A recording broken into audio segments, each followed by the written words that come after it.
You saw the polls over the weekend. Do you believe it's tied in Pennsylvania, Salena? I've been saying that since during the middle of her convention, that there wasn't this great surge in enthusiasm. There was among Democrats who were unhappy about Biden, but there wasn't anything moving or changing. It was very much the same place where it was between Trump and Biden. She did not change this event, this election. So yesterday, Raphael Warnock, her surrogate on Meet the Press, gets asked about Kamala Harris' mandatory buyback of guns program from 2019. And he doesn't say, oh, no, she's not for that anymore. So I guess she is. How's that fly in Pennsylvania? We're going to make you give in your gun. Yeah, probably not. I mean, this is the challenge, right? People do these great big, like our the Labor Day event that happened in Pittsburgh. And it came across as though labor was behind her, right? En masse, right? All labor. That's not true. Labor leadership may be, but that event had people that were invite only from the labor unions. Most of them, or a lot of them, were labor leaders. There were some rank and file there, but rank and file laborers in Pennsylvania, union members, are almost always gun owners. And not only does that have to do with hunting, but it also has to do with self protection. That does not fly with that voter at all. And so no, that was the long answer to your question. No, big gun control in the form that Warnock was talking about Harris's position is not popular at all among labor or a lot of Pennsylvania. So, for new listeners, whether they're in Key West or any of my other news stations, Salena wrote a book 8 years ago that called it, right, called The Great Revolt.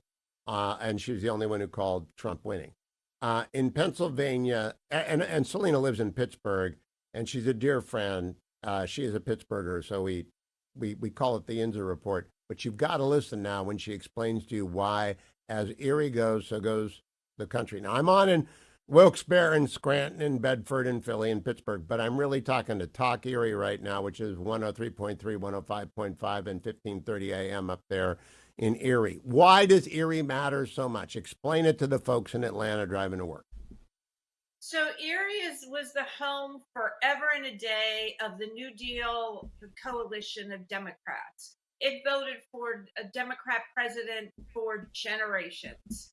And that all changed in 2016 when the coalition started to change, where you saw the Republican Party start to embrace and bring on the blue collar voter who either was a Democrat or an independent or middle of the road Republican. And in 2016, Trump, I remember being up there in 2016 and coming home and writing and saying, uh, he's going to win Erie. And people had thought that I'd lost my mind. No Republican ever won Erie. But he did. He narrowly lost it in 2020 to Joe Biden. Biden was able to pick off those working class voters. But you go up to Erie right now, and it feels, and the reporting is very similar to what I was experiencing in 2016. And I think that And I want as to, Erie, as yeah, Erie goes, I want to tell people, Selena and I grew up, we're about the same age, and we grew up about 50 miles apart. So I'm from Trumbull County, which is adjacent to Mahoning County, which always voted blue and flipped red in 2016, ain't going back. And I could drive 7 miles and be in Erie, Pennsylvania, Erie County, Pennsylvania. So, Selena, if you had to bet your house, who would you bet Pennsylvania goes to in November?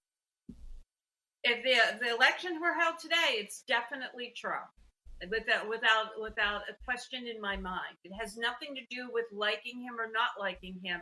It has everything to do with what I'm seeing on the ground. And when you look around Pittsburgh, is the enthusiasm that allegedly Kamala Harris generated anywhere evident? No. Yeah. But as I was driving from, I now don't live in the city of Pittsburgh. I live in Westmoreland County.